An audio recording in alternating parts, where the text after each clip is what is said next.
It'll be first and 25. First and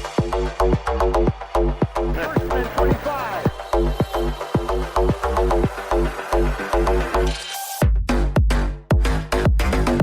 First and 25.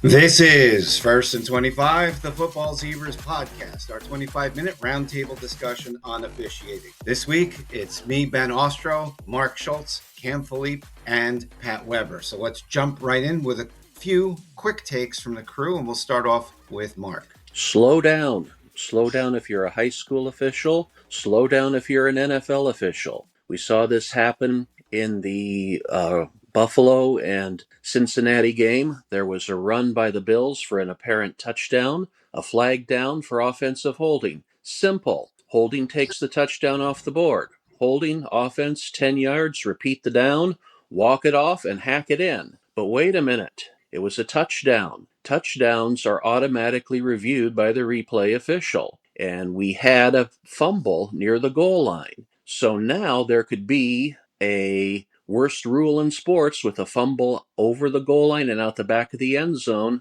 Well, they didn't, the officiating crew didn't stop for that review. And the Bengals actually had to challenge the play. So they had to use one of their challenges to take a look. Now, it turned out that the ball went out of bounds in the field of play. No fumble out the back of the end zone. It all came out in the wash. But it's one of those things where if an official and the crew slows down and walks through the play, they'll be able to get to the right place. It happened to me in a high school game. I had a double foul after a change of possession. I was ready to go through with an enforcement, and the crew said, wait a minute, both fouls came after change of possession. Now I have to throw 3 layers on top of that. We got to the right point. Slow down. Walk yourself through the play, and you'll get to the right place. It happens. It happens to the best of them. And that's one of the things when you have maybe one of the crew members that's zipping ahead. It's always good to be in there and as that check. Even if you think that you might be wrong, just slowing down the process is enough to just regroup, make sure we're getting this right. Yes, the pace of the game is a concern, but also getting it completely right is the utmost concern. Pat Weber, over to you. Yeah, piggybacking a little bit on what Mark said, I felt like the various replay booths in the command center in New York certainly got their money's worth and earned their keep over the weekend. Several interesting reviews around the league. I thought in the Green Bay Chicago one, the review that overturned a fumble to an incomplete was really tight, could have gone a number of ways. We saw on the Sunday night game in Alan X crew, the replay assist got a replay assist, which was interesting to see. And then there's a couple of interesting or controversial ones, depending on who you ask, in the Pittsburgh Steelers and Baltimore Ravens game, especially on the potential Isaiah Likely touchdown. Overall, I thought all the reviews are correct, but certainly saw some fun ones around the league. The one that was really interesting was there was a dual possession in right here in Jacksonville with against the Colts, and they ruled it Jacksonville ball. So a turnover to the defense based on basically that he didn't control the ball long enough. And watching some of the replay reviews, it's okay. Yeah, he did control it. However, in all these situations, the ball disappears from view. So we cannot establish control as being met all the way through. And when we have we'll start before we get to simultaneous possession. We have joint possession, 2 players with the hands on the ball at the same time. It goes to the one that started to control the ball first. Then in that process, if somebody loses control, the other player, if they have maintained continuous control, their catch process starts from when they started to control the ball. And we'll get into a little bit more of that catch idea later on. And if it is a true tie, both of them controlling the ball at the same time, the tie does go to the offensive player. That's the same for any kind of loose ball, whether it be a fumble, backward pass, or a pass. Cam, let's send it over to you. So we got into a situation where we can be reminded as football fans that a runner can go down on his own, not giving himself up, just falling, tripping, and there's a way he can be down by contact without actually having his body be touched. And it was an interesting play that we saw in the Cincinnati and Buffalo game. If we go back to that one, it had been mentioned earlier. Snow game, love to see those. It's that time of year. And Bills running back Ty Johnson broke out a big run, but slipped in the snow and slid for a few extra yards. So he's not down by contact at that point. He was not giving himself up. He wasn't sliding, diving. So he has the opportunity to get back up and keep running. But actually, the safety for the Bengals, Geno Stone, thought it was a great opportunity to try to rip the ball out while the running back Johnson was on the ground. And he was able to rip the ball out, and it advanced a couple yards and tried to fall on it, but the officials killed the play. So Ty Johnson was running. He fell on his own, didn't give himself up, and his body was never touched by an opponent. The opponent touched the ball, but we still killed the play. Little known rule, and this doesn't happen very frequently, but this was a correct ruling, and it's something that we can think of, and something that we can say, hey, remember that time that happened, and talk about that in the future. Something you may not think is part of the rule book, but touching the ball when the player is on the ground that has not yet been ruled down by contact. Sometimes it's difficult to tell if in that action of touching the ball, the defender grazes the fingers of the ball carrier or grazes the wrist.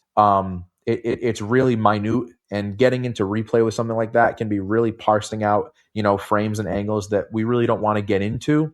So as long as that player has firm control of the ball when they're on the ground, even if they have not yet been ruled down by contact, making contact with the ball puts them down as well. It's a weird one, but something that we should consider moving forward, think about it, and not forget it. If this ever happens in the future, we can say, hey, remember that happened? You can think of that as an example. I'm the king of thinking of examples that happened 10, 12 years ago that are random in a random second quarter of a week 7 game that didn't really mean anything. But this was a little interesting, little quirk in the rules for those of you that love those types of things.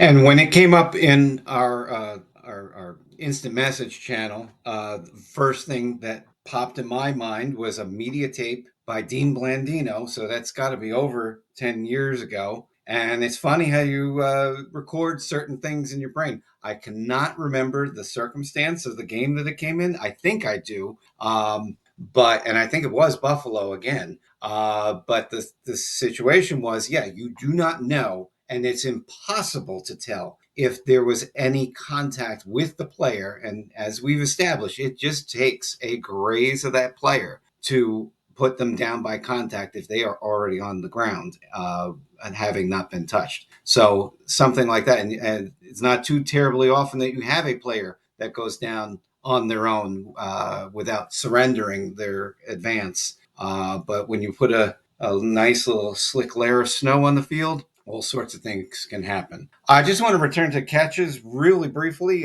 Talked about it quite significantly, but it's coming up again and again. And back to that Steelers game with the Ravens. And we had at the end of the game, some discussion with a pool report with Mark Butterworth, the replay vice president, and trying to compare the denied touchdown on Isaiah Likely to the interception turned into self-reception for Aaron Rodgers. And basically he caught the ball and had his knee down. And so then that was ruled a catch and down by contact at that point. Then the ball came loose. But the one refrain that keeps coming up, and we have to kind of, I guess, keep in mind that people are not processing it the way officials do, which is it's that those 2 steps are at the front, which is control, 2 feet down, or another body part other than the hand. That is what establishes the catch. Now to establish possession is you got to hold on to it long enough. And so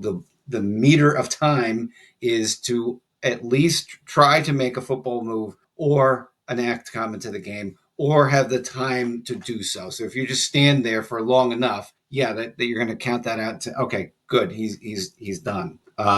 In Isaiah Likely's case, there was a question whether he was reaching the ball, but the thing is he was already reaching in the earlier steps of the process. So it has to be after those first two. Now you go to the third step of the process. And in his case, since he was in stride, we needed to see a third step come down. Any other football move, but that's going to be the one that's more common. And in the case of Aaron Rodgers, he's not in stride. He's going towards the ground. So he secures the ball. He goes, and his knees hit the ground. Now he's down by contact. He survived the ground. The ball comes out later, so it wasn't the impact of the ground that dislodged the ball. And so we just got to keep rehashing this because it will constantly come up on social media. What about this? What about this? Two disparate plays, but people will compare them as if they are the same. So let's jump into a couple of our big topics this week.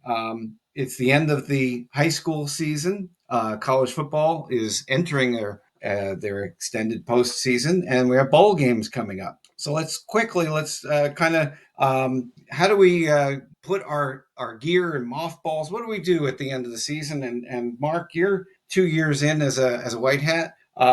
Compare it to your previous seasons when you were an umpire. Well, it's kind of a melancholy season, a time of season that you walk out and you do your last game. And I did my game after 10 weeks, and I'm thinking, man, 42 weeks, and I have to wait for 42 weeks. So I get the crew together.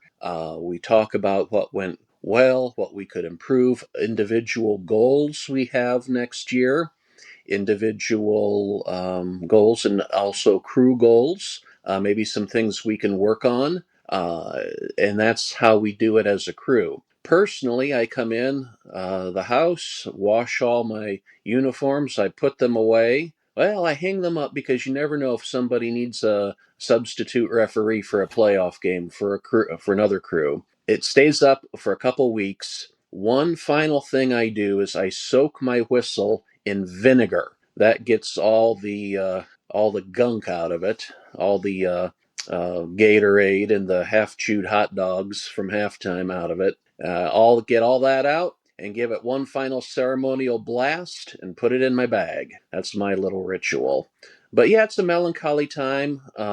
Go through what happened, what went well with the crew. And to be quite honest, though, sometimes first week or two, it's nice not to have to hustle out of work on Friday afternoon, leaving a couple things hanging at the office. That part is nice. But right now, I miss it. When's August? And that's one of the things, and putting away the gear and all that, and I guess you pickle your whistle, and well, gosh, that sounded a lot different in my head. But anyway, the end of the season rituals that come about there.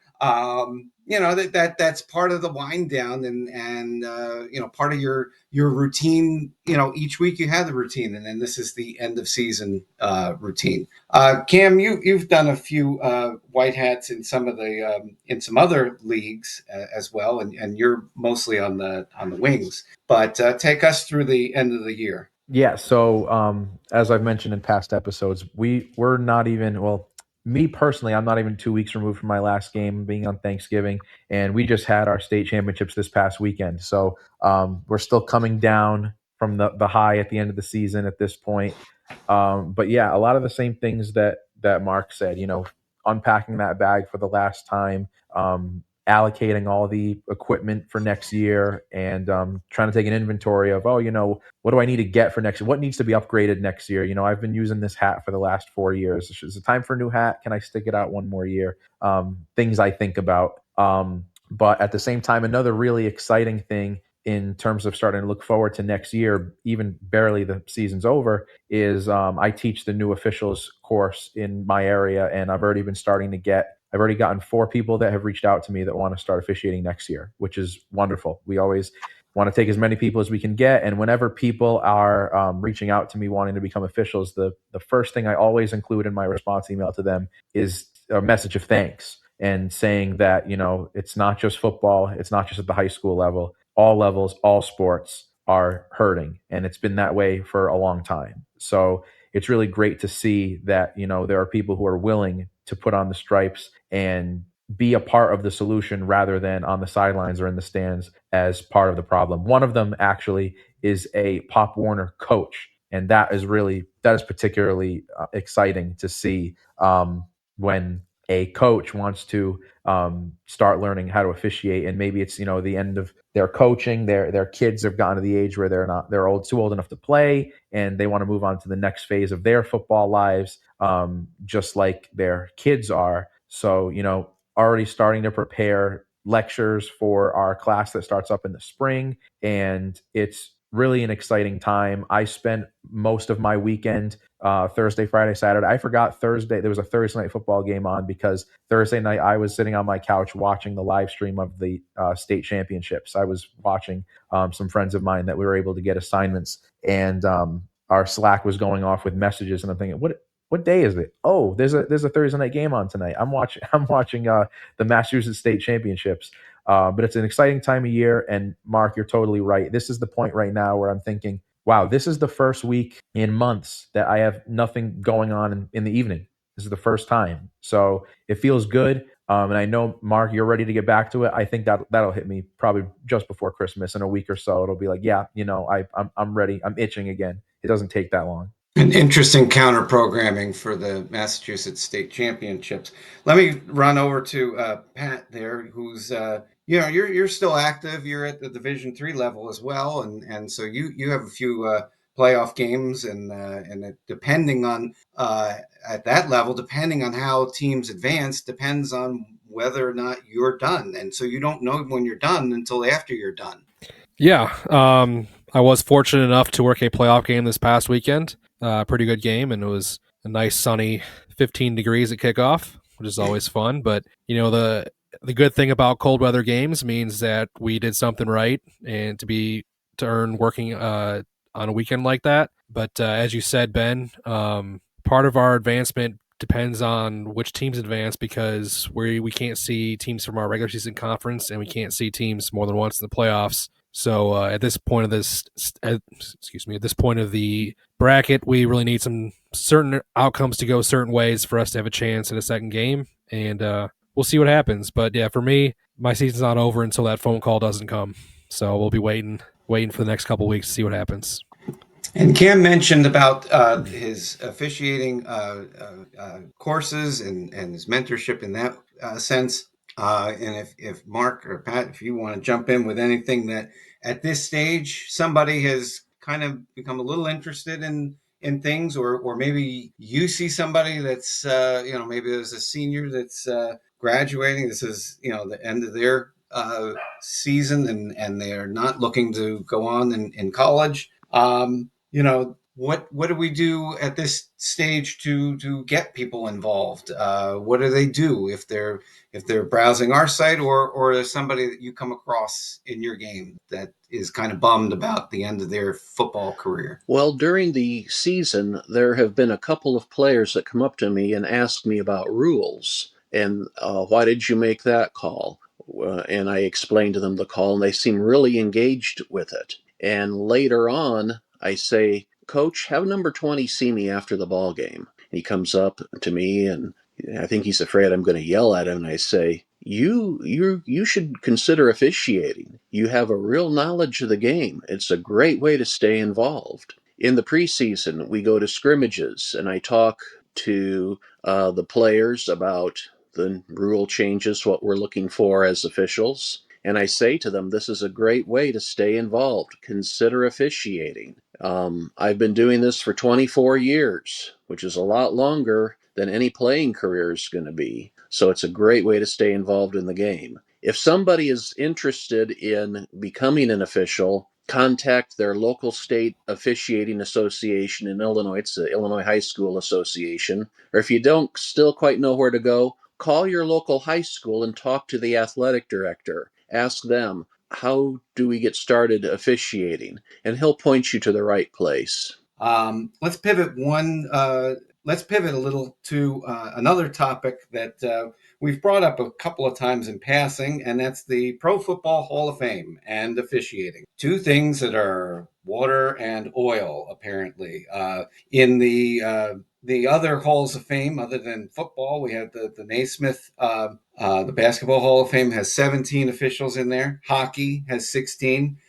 There's 10 plaques in Cooperstown for umpires. Oddly enough, one of them is also a pro football player. So there's somebody in the Pro Football Hall of Fame who's an umpire, but he got the umpire honor in Cooperstown, and then in Canton he has the other one as a player. But the only one that we have that's a true official completely is Art McNally, and just that one. So we saw the list come out. We didn't see a single official on the longer list. They whittled that down. We now wound up on the coaches side with Bill Belichick, and on the contributors side with Patriots owner Robert Kraft, and how cozy and how wonderful. And so I think we sprained our eyes on rolling them so much, but I'll just open it up to you, and and try and keep it clean. Now, from this area, it's more of celebration and rejoicing. A little bit opposite for everywhere else in the country. My family being big Patriots fans, my dad is the biggest. He's already discussed with me a potential trip to Canton next summer, but who knows? He's getting a little ahead of himself. But at the end of the day, there needs to be more officials in Canton. And no disrespect to the late, great Art McNally. We've obviously thrown many, many bouquets at him over the years. He is well deserving, but you really got to think about this. His enshrinement for his contributions were more so for his contributions after he left the field and went into the role as supervisor officiating. We truly don't have an official in the Hall of Fame for his on-field contributions. And, in all the other halls of fame, that's exactly what they're for. I've mentioned on past episodes about what I call the science fair exhibition, the basement level exhibit at the Hall of Fame on officiating, which is woefully inadequate, in my opinion, to lack of more polite terms in my head that I'm thinking of. It needs to be improved. And what more contribution can you have to the game of football than officiating the game of football? Because there is truly no football without officials. I could get on the soapbox about that. But it's time. None on the short list this year. There's usually one or two, but none this year. I hope that means we're not going in a really bad direction. Yeah, I think there are some people out there who will undoubtedly roll their eyes at the suggestion of officials being in the Hall of Fame, but the reality is all sorts of contributors are enshrined in the Hall of Fame in football, and other sports have gotten it right with officials. They contribute just as much to the sport. And other than players, they're the only ones that are actually all out on the field. And as it's been said, it's time to show the representation in the Hall of Fame as well. Without officials, it's only recess. And if NFL scouts can get into the Hall of Fame, officials can get into the Hall of Fame. And we've even advanced our list because the question is, okay, after Art McNally, who really is there? And unfortunately, we lost Jim Tunney last year, who was hoping to get that bid every year. We have Jerry Markbright, who just turned 90. So if you enshrine him, he's very elder statesman, and we missed out on having a speech from Art McNally because of his health, because they waited way too long. He was always on the ballot, but always got denied until that year. To the point of it being a science fair exhibit, we did see the whistle there from Fritz Graf, who is one of our candidates, one of our 19 candidates that we've offered up as a list of potential enshrinees. And from what I heard after Super Bowl 18, somebody from the Hall of Fame asked him for his whistle, and he gave it to them, and they walked off with it. And knowing that was the same whistle that was in the ice ball. Now, I've heard different stories, and it's probably lost to history. I've heard that it was Norm Schachter that blew a whistle and it stuck to his lip. I heard that it was Fritz Graf that blew the whistle. Somebody did and left some DNA on that. So we're going to kind of go with what they have there because that's really all they've got. And the one statistic that we've run, if the Pro Football Hall of Fame decides that they're going to enshrine an official every 3 years, which seems to be a reasonable pace, and the Baseball Hall of Fame stands pat, which is the next one that's up in line, it would take, on that pace, 27 years for Canton to catch up to even one of the other Halls of Fame. And with that, that's the First and 25 podcast. I'm Ben Austro for Mark Schultz, Cam Filipe, and Pat Weber. We'll catch you next time.